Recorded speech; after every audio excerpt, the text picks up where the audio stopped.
Be kindly seated. Please take your seats and be comfortable. As requested, you are requested to kindly take your seats in the front rows.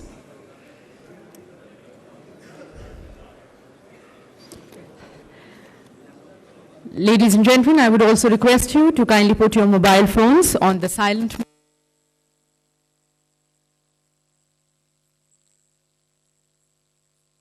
Forces from home and abroad.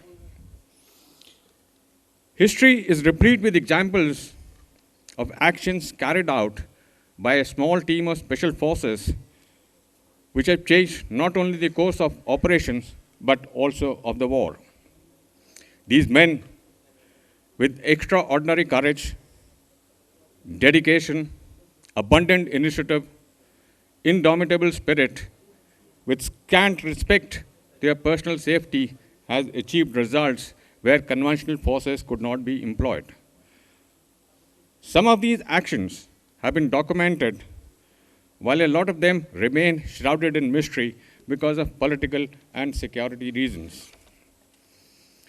Special forces have been used from time immemorial. Some of the examples are specialized units of Hamilcar Parska of Sicily, specialist units of Knight Templars in Crusade wars, ninjas of China and Japan.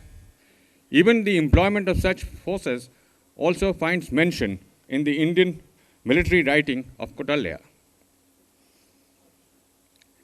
But it is in the later half of the 20th century that special forces came into higher prominence. The governments discovered that objectives can sometimes be achieved by a small team of anonymous specialists than a larger, much more politically controversial conventional deployment. The most recent example of these being Kosovo and Afghanistan. The future wars are going to be fought in the spectrum encompassing from nuclear, conventional, subconventional, as also in the domains of land, sea, undersea, air, space, and even cyberspace. The success against a superior or evenly matched adversary will be achieved by creating asymmetry. This is the space where the task of special forces would emerge. Their mission thus lies in geostrategic, strategic, operational, or tactical level, and maybe politico-military in nature, like the ill-fated raid of British commandos in Libya last week. The era has also witnessed the mushrooming of special forces like Green Berets, Special Operation Groups, Naval SEALs, SAS, etc. In India too, we had a similar trend by raising of para-commandos, Marcos, Garud of Defense Services, and Special Action Group of NSG, Cobra of Andhra Pradesh, and a host of others under the center and state police forces. In all the wars India has fought, these forces have merely been used at the tactical level. At times, mathematical distribution of specialist units is done at the tactical level. More recently, only limited employment of these forces has been seen in low-intensity conflict and insurgency. Do these highly trained and motivated units have a role at the geostrategic level, both in war and peace? As the emerging regional power, we have to look at our area of interest from Straits of Hormuz to Straits of Malacca. Do we have a defined role for our forces or such forces in our area of interest? Also, who should plan their employment, their training, their equipping, and career progression? These are some of the issues that we would deliberate in the next 2 days. I am sanguine that our panelists with their vast experience would enlighten us and show us the way ahead. The proceedings of this seminar, along with the recommendations of Center for Joint Warfare Studies, will be one of the inputs to headquarter ideas for evolution of a doctrine on employment of special forces, which on finalization will be put up to Chairman Chief of Staff Committee, who is present with us today. With these words, I would now request Admiral Joshi, CISC Headquarters IDS, to address the seminar.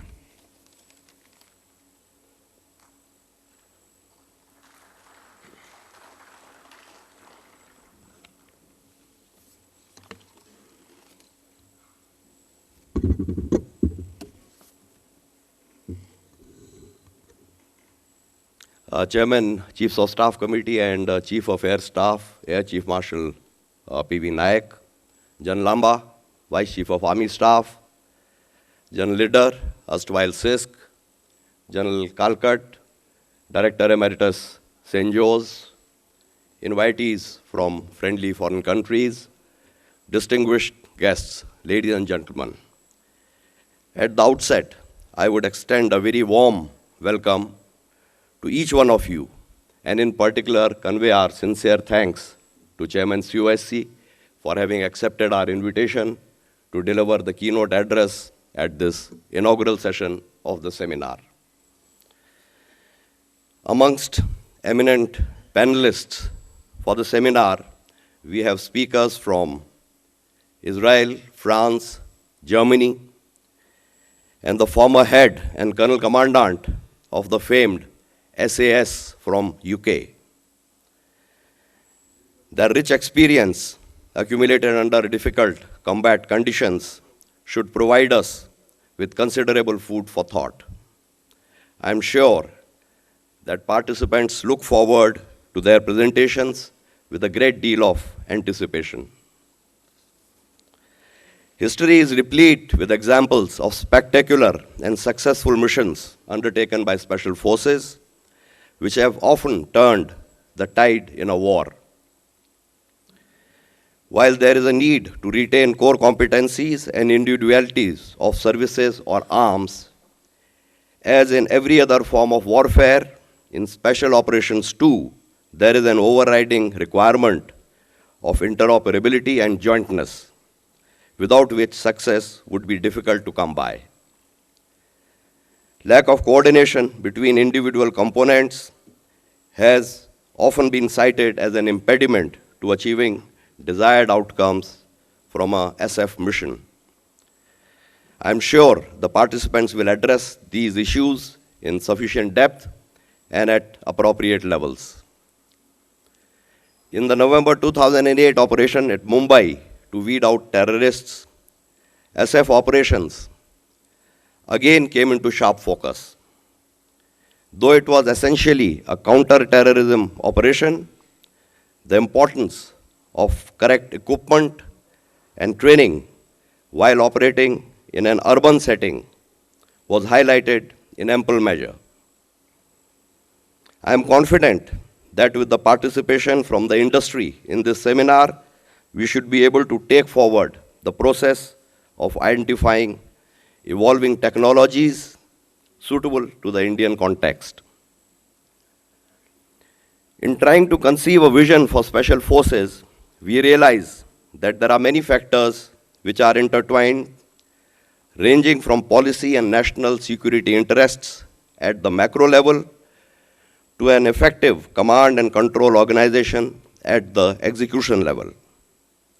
Equipping and training special forces requires an efficient supporting organizational structure that is vibrant and stays ahead of the game. The Special Operations Command architectures of different countries would certainly be a model to be examined so as to arrive at a structure for special forces that suits us best. Experts would debate such issues over the next 2 days and arrive at a way ahead in the concluding session.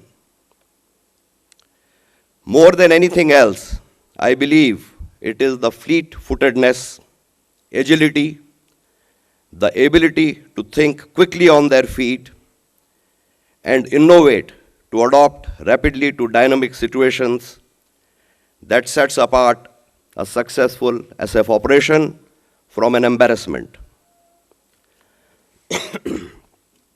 It will seldom happen that local support, background intelligence, and complete knowledge of a rapidly evolving situation are available in an ideal manner. SF operatives will constantly need to cultivate a mindset to succeed against overwhelming odds. To illustrate this mindset that I am talking about, I can do no better than recite a few lines from Pandit Ram Prasad Bismil's poem Sarfaroshi Ki Tamanna. Those of you who saw the movie Rang De Basanti would readily recall these lines.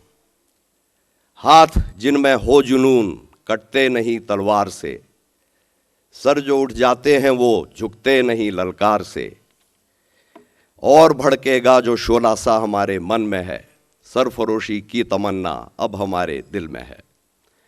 This junoon or the fanatical kind of mindset, I believe, is a critical requirement apart from training, equipping, and preparedness as the key to successful SF operations. To borrow from Shakespeare's Julius Caesar, yon Cassius has a lean and hungry look. He thinks too much. Such men are dangerous. To my mind, SF operatives have to be lean and hungry, not in the physical sense, but in the sense of craving for successful operations against overwhelming odds. They have to be thinking men. They have to be dangerous men. With that, gentlemen, I'll request Chairman COSC to deliver his keynote address. Thank you very much for your attention.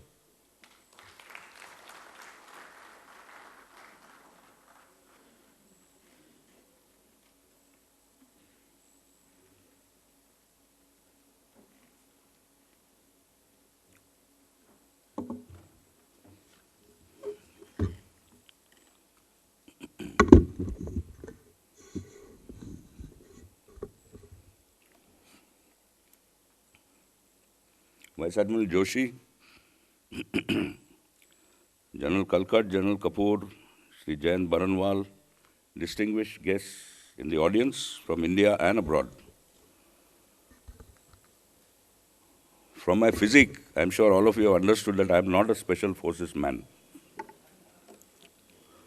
Once upon a time, I could have been, but not now. Well, all the same, it's a pleasure to be amongst you and amongst the acclaimed strategists and extremely experienced professionals to deliberate upon a subject which has a growing significance in today's evolving security scenario. It's certainly not about license to kill, but more about capability to enforce the will. And I'll come back to this a little later.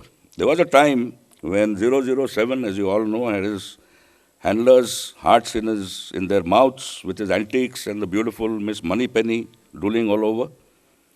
However, the realities in today's world are much more threatening as compared to the glamorous fiction.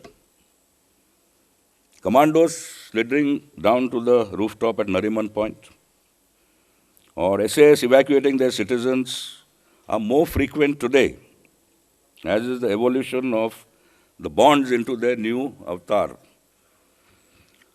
So what is it that makes all of us talk so much about special forces operations more today than, say, yesterday or day before?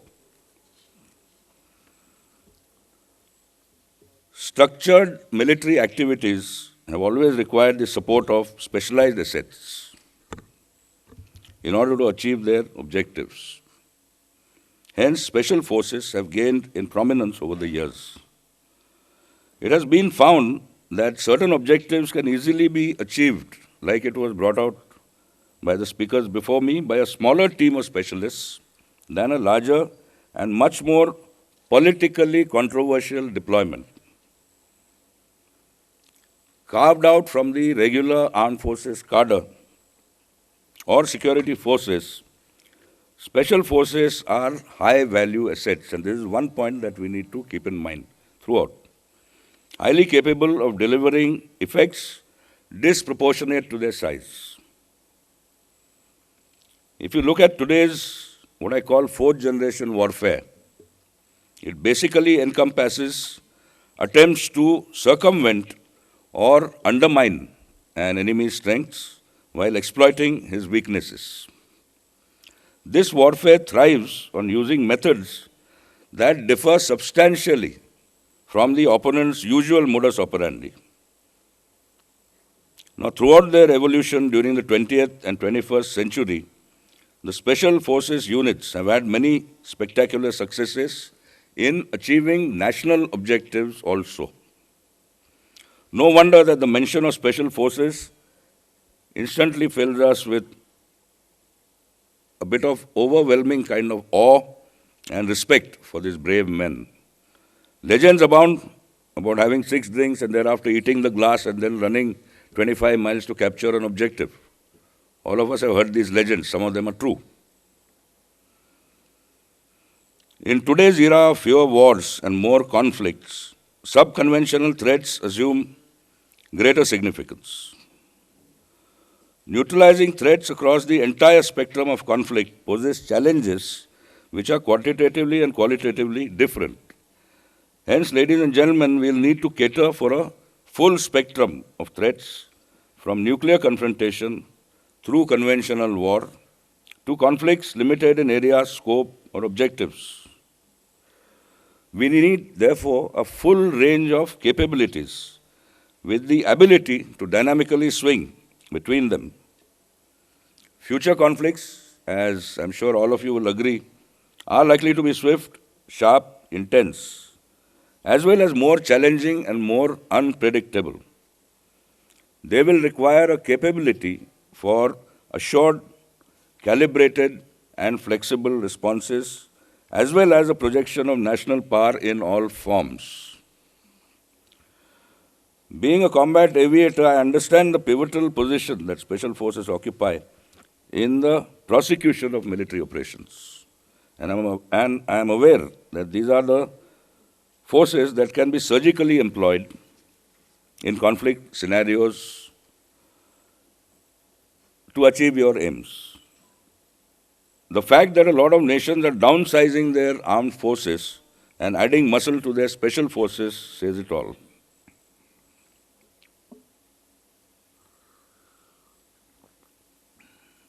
There is much to learn from the experience of special operations across the world, be it Iran, Iraq, and now Afghanistan, which have demonstrated the increasing employability and viability of special forces. All successful and some not so successful missions like Entebbe, Mogadishu, the Iranian embassy siege, etc., require political and military backing for success of any kind. The current Libyan crisis, where British and German special forces came for specialized operations and evacuation of their citizens, has reiterated the fact that special forces are going to be the X factor for achieving national objectives. Obviously, why should India be left behind? Well, all of us understand that special forces can be employed for strategic, operational, as well as tactical roles. We are also aware that SF operations include a multitude of operations inclusive of SEAD, counter-air, close-air support, etc. But what is important is understanding their high-value significance. The fact is that SF operations are intrinsically joint, but different from conventional forces, and that they are not really a substitute for conventional forces. Be it unconventional warfare, counter-terrorism, PSYOPs, or counter-proliferation, the roles are plenty. But for each role, special forces will always be dependent on detailed intelligence, intimate and responsive command and control, as they have the ability to bypass all sea or land objectives. The planning also has to cater for mobility, counter-mobility, survivability, fire support, communications, link-up, etc. And hence planning is as important as the execution.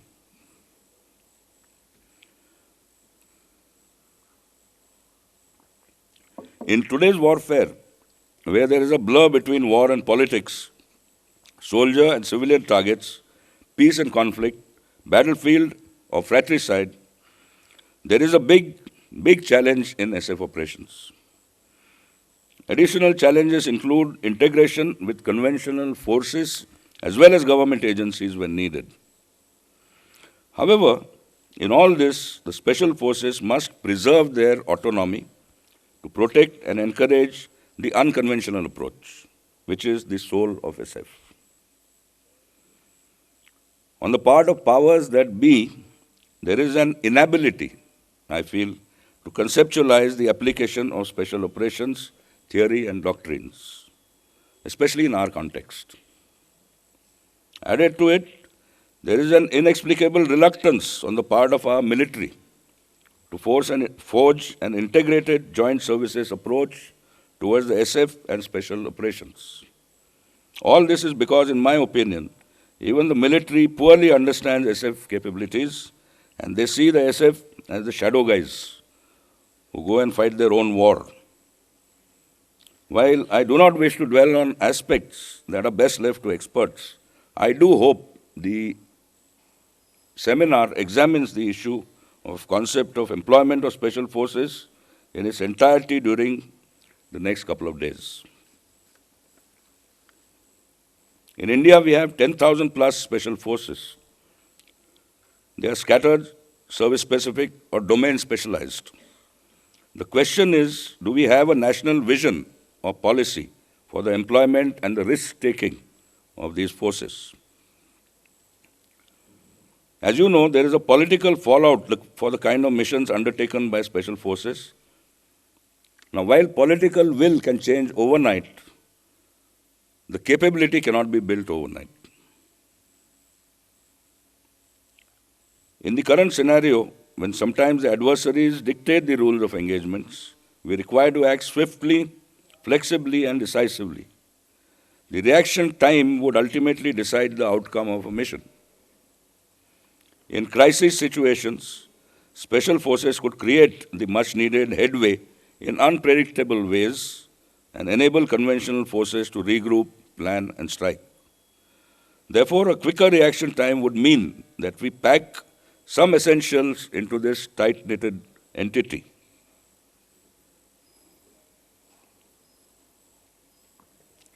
The special forces must have a flatter command and control structure, high mobility, flexibility in thought and action, sound intelligence, communications backup, technological superiority, and the biggest advantage of all, secrecy and security both during peace and war.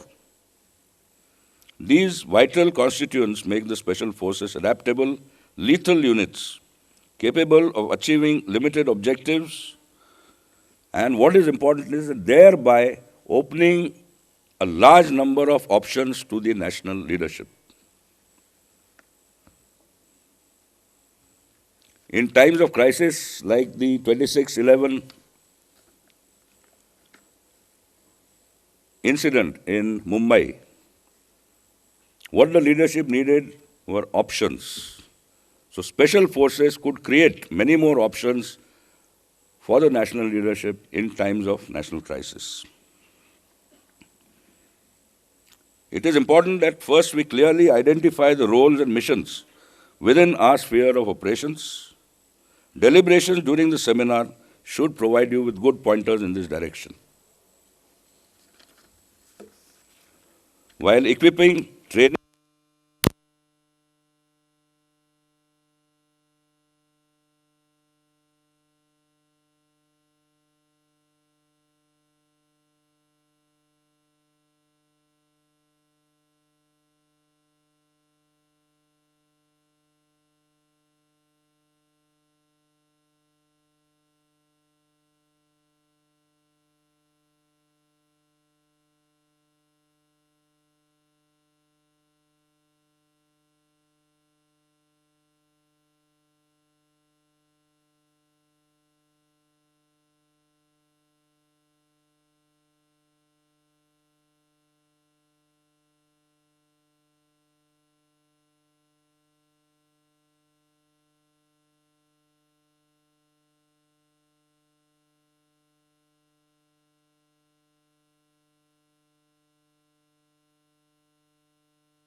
a nation-level policy well laid down for this vital element of security of our nation, that is special forces. We at SPs remain committed with our intentions to do everything to complement the cause of security and defense of our country. Joining hands with CENJOWS is a reflection of our humble intentions. We are honored by the presence of Chief of Air Staff taking out time from out of his very busy schedule. Thank you, sir, for this.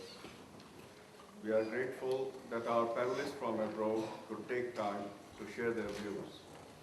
The panelists, who are the distinguished speakers of Special Forces, to come and share their views with us. And Chief of Air Staff. Thank you, sir, for joining us.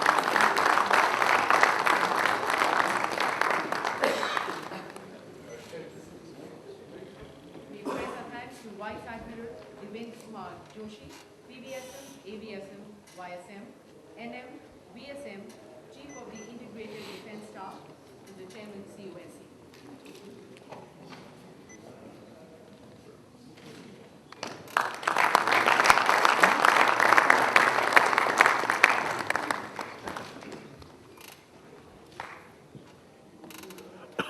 And we express our thanks to Lieutenant General Retired Amarjeet Singh Kalkar, SYSM, PBSM, AVSM, VSM, Director Emeritus, CENJOWS.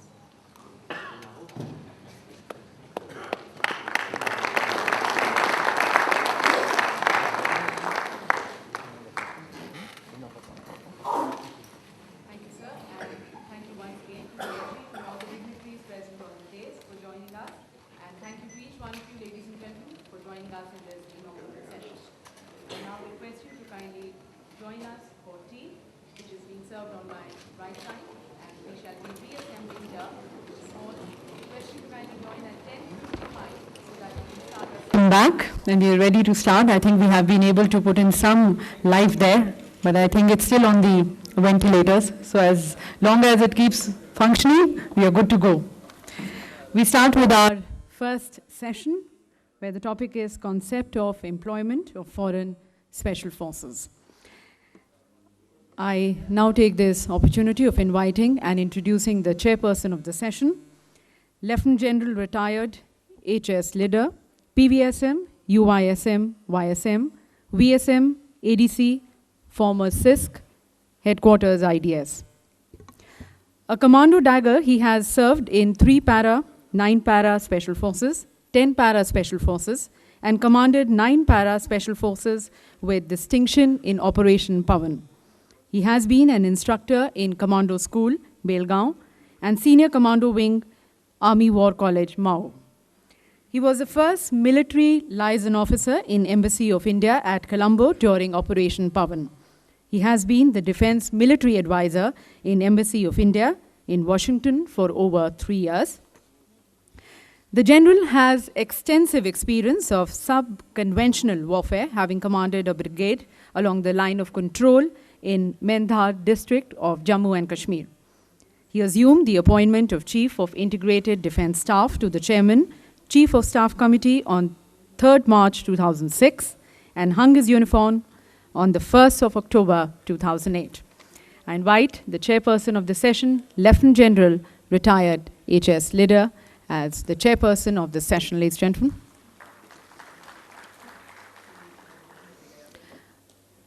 I now introduce and invite the speakers of this session, Lieutenant General Retired Sir Graham Lamb, KBE CMG DSO, former head of SAS and commander of the British Field Army. Commissioned into the Queen's Own Highlanders, he has served in numerous staff and operational appointments. He has overseen global operations, specifically the Balkans, Afghanistan, and Iraq. I invite him as the first speaker of the session.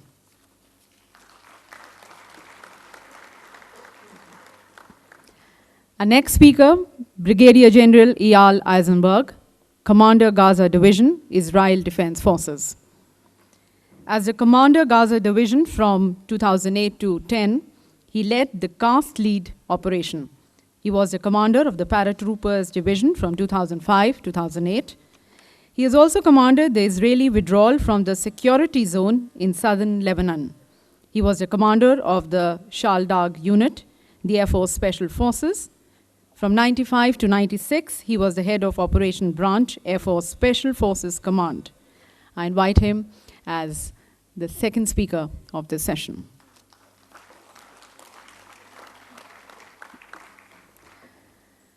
Our third speaker, Colonel Lancia Philippe, French Air Force. He was commissioned as Nuclear Security Officer in 1989.